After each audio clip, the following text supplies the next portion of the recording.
You are listening to the Horse Radio Network, part of the Equine Network family.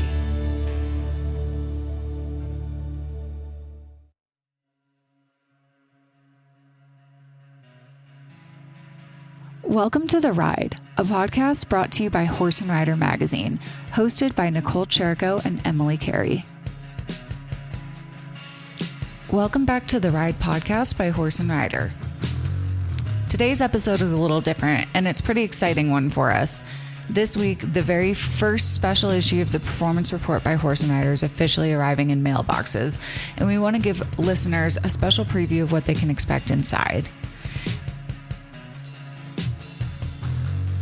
The issue titled Made in America, The Evolution of the Western Performance Horse takes a deeper look at the horses, the bloodlines, horsemen, and the moments that help shape the modern Western performance horse. From ranch horses that built the foundation to the specialized athletes we see in today's reining, cow horse cutting, and ranch horse events, this issue explores how the industry evolved and where it's headed next. As a bonus episode of the Ride podcast, we're sharing an audio version of one of the featured stories from the issue, Built for the Job, the blueprint of the modern performance horse. This story dives into the traits, bloodlines, and original purpose behind the horses that laid the groundwork for today's performance horse industry, and why those qualities still matter in the show pen today. We hope you enjoy this special preview of the Performance Report by Horse&Rider. Let's get into the story. Built for the Job, the blueprint of the modern performance horse. The horses that laid the foundation for today's performance athlete. By Lauren Feldman.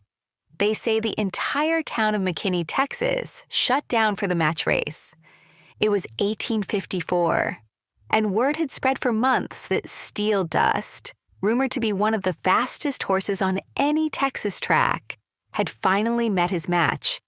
The challenger was Monmouth, a Kentucky sprinter who was undefeated on tracks back east. Owned by a local McKinney man, Monmouth was heavily favored by the hometown crowd. When he arrived, Steel Dust's languid disposition did nothing to improve his odds. According to witnesses, the stocky bay stallion appeared half asleep. Confident in their choice, Monmouth's backers wagered heavily: cash, saddles, livestock, even the clothes they were wearing. That stocky, sleepy horse handily beat his adversary, and even today, Monmouth is best remembered as the horse that lost.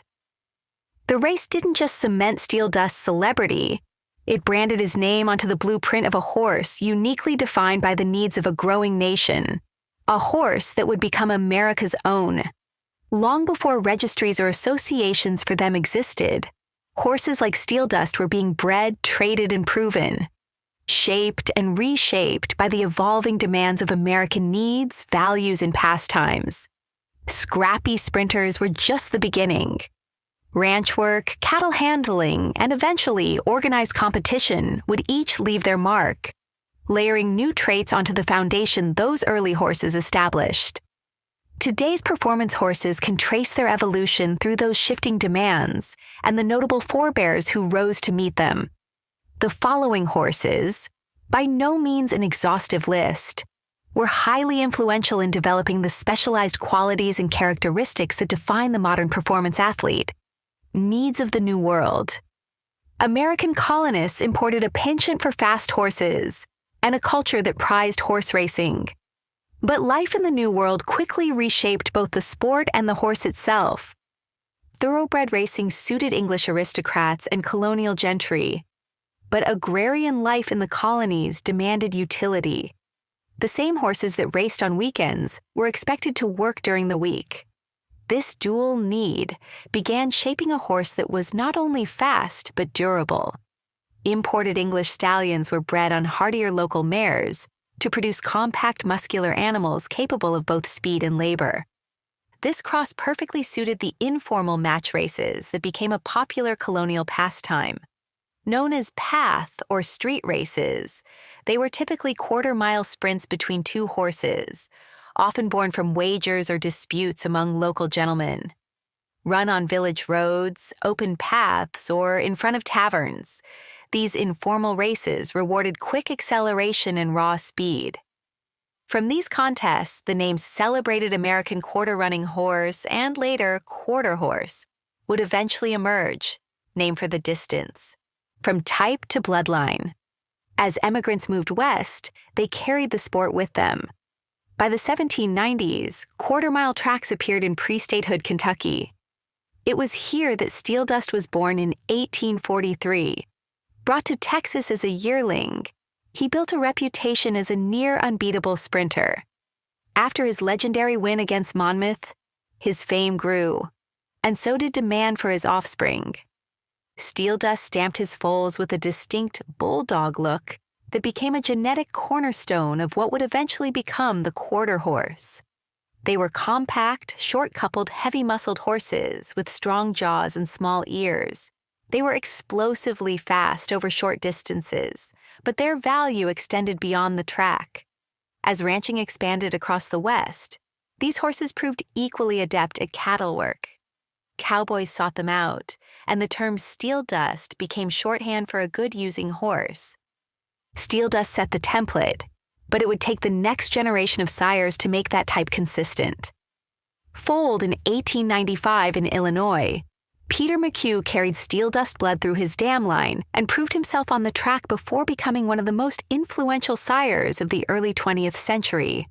Coke Roberts, one of his later owners, declared, "Peter McHugh was unquestionably the greatest sprinter and sire of short horses that ever lived," while horseman Milo Burlingame called him the greatest short horse in the history of the world and also the finest breeder. The stallion reliably stamped his offspring with the same speed, substance, and athleticism that had made Steel Dust famous, helping transform a desired type into a repeatable one. Built by the West, following the Civil War, Texas was rich with feral cattle, and eastern states were hungry for beef. This ushered in the era of the cattle drive and the rise of the great ranches of Texas. The demands placed on horses changed again. Speed still mattered, but it had to be paired with stamina and cow sense. Horses were expected to cover hard miles, read a cow, and hold up through long days in tough country. Few places shaped that evolution more intentionally than the King Ranch and its company. Thank you again for listening to today's episode. If you want to learn more about the Performance Report and what we are doing covering the Western performance horse industry, you can visit the website horseandriderperformancereport.com and stay up to date on all of your favorite events, stallions, bloodlines, and horse trainers. Thank you guys for tuning into the Ride Podcast. We hope you enjoyed this episode, and please be sure to subscribe wherever you listen to podcasts. Follow Horse and Rider Magazine on social media and find us at horseandrider.com to see all the cool things that we're up to. And if you have any comments or questions, please be sure to hit us up at horseandrider@equinenetwork.com. We want to hear from you guys. And if you like what you're listening to, please be sure to leave us a review on iTunes.